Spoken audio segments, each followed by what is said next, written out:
Warahmatullahi wabarakatuh. Perkenalkan, nama saya Nur Chandra Purnanto dari Prodi Pendidikan Geografi Rombel B dengan NIM 32014222060.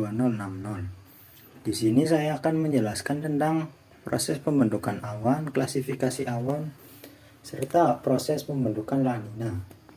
Secara sederhana, awan terbentuk karena penguapan air yang berasal dari laut, danau, atau sungai. Kemudian uap air tersebut akan naik ke atas menjadi titik-titik air dan terbentuklah awan. Dalam atmosfer, tetes awan terbentuk pada aerosol yang berfungsi sebagai inti kondensasi atau inti pengembunan. Kecepatan pembentukan tetes tersebut ditentukan oleh banyaknya inti kondensasi. Proses di mana tetes air dari fase uap tersebut terbentuk pada inti kondensasi disebut pengintian heterogen. Adapun pembentukan tetes air dari fase uap dalam suatu lingkungan murni yang memerlukan kondisi sangat jenuh disebut pengintian homogen. Pengintian homogen yaitu pembentukan pada air murni yang hanya akan terjadi pada suhu di bawah minus 40 derajat Celcius. Akan tetapi, dengan keberadaan aerosol sebagai inti kondensasi, maka pembentukan dapat terjadi pada suhu beberapa derajat di bawah 0 derajat Celcius.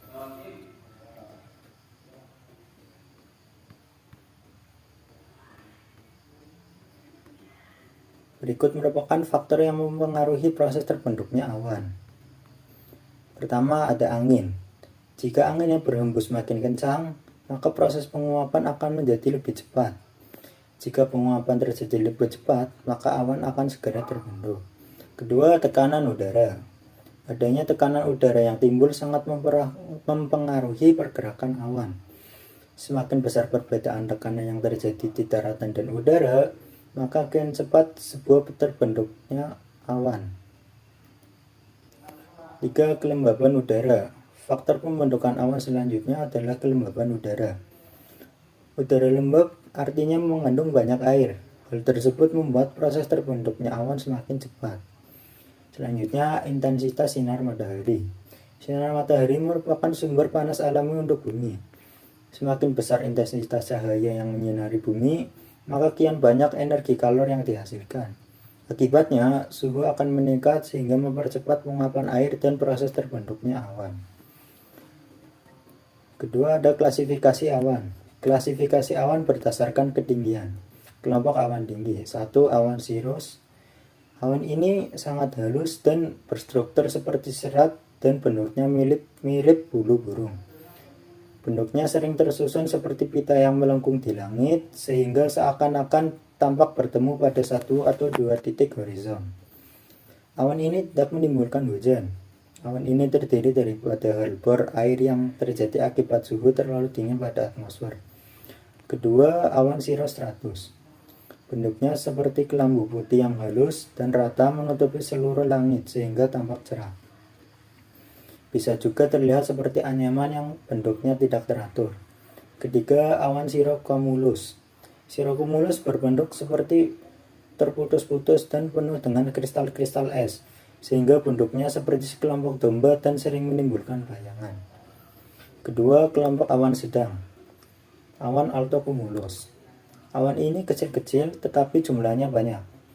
Awan ini berwarna kelabu atau putih dan dapat terlihat pada waktu senja. Kedua, awan altostratus. Berwarna kekelabuan dan meliputi hampir seluruh langit. Awan ini menghasilkan hujan apabila cukup tebal. Ketiga, kelompok awan rendah. Awan stratocumulus. Awan ini berbentuk seperti bola-bola yang sering menutupi daerah seluruh langit sehingga tampak seperti gelombang. Lapisan awan ini tipis dan tidak menghasilkan hujan. Kedua, awan stratus. Awan ini cukup rendah dan sangat luas. Tingginya di bawah 2000 meter. Lapisannya melebar seperti kabut dan berlapis. Dan selanjutnya ada awan nimbostratus. Di Indonesia, awan ini hanya menimbulkan gerimis. Awan ini berwarna putih gelap yang penyebarannya di langit cukup luas. Klasifikasi awan dengan perkembangan vertikal. 1. Awan cumulus. Merupakan awan tebal dengan puncak yang agak tinggi. Terlihat gumpalan putih atau cahaya kelabu yang terlihat seperti bola kapas mengambang. Awan ini berbentuk garis besar yang tajam dan dasarnya yang datar. Dasar ketinggian awan ini umumnya 1000 meter dan lebar 1 km. Selanjutnya awan cumulonimbus. Bisa berwarna putih dan ada juga yang gelap. Terletak pada ketinggian kira-kira 1000 kaki dan puncaknya punya ketinggian lebih dari 3500 kaki.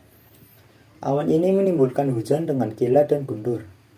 Awan ini berhubungan erat dengan hujan deras, petir, tornado, dan badai. Setelah dari proses pembentukan awan dan klasifikasi awan, saya akan menjelaskan juga tentang proses terbentuknya La Nina. La Nina sendiri merupakan suatu kondisi di mana suhu permukaan air laut di kawasan timur ekuator atau di lautan Pasifik mengalami penurunan. Berikut merupakan proses terjadinya La Nina. 1. Angin di Samudra Pasifik yang menguat. La Nina dikatakan sebagai penurunan suhu di permukaan perairan Samudra Pasifik bagian timur. Pada saat yang demikian ini, ada angin pasat timur yang bertiup dan menguat di sepanjang Samudra Pasifik. 2. Massa air hangat terbawa ke arah Pasifik Barat. Karena adanya angin kencang yang bertiup di sepanjang Pasifik, maka massa air hangat yang akan terbawa ke arah Pasifik Barat akan lebih banyak. Dan ketiga, terjadinya upwelling. Karena ada massa air hangat yang terbawa ke Pasifik Barat yang jumlahnya banyak, maka hal ini akan mengakibatkan massa air dingin di Pasifik Timur bergerak ke atas, kemudian menggantikan massa air hangat yang berpindah ke Pasifik Barat tersebut. Kondisi yang demikian ini disebut upwelling.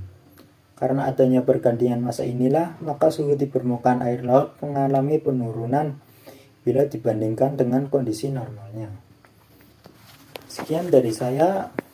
Apabila ada kekurangan mohon maaf. Wassalamualaikum warahmatullahi wabarakatuh.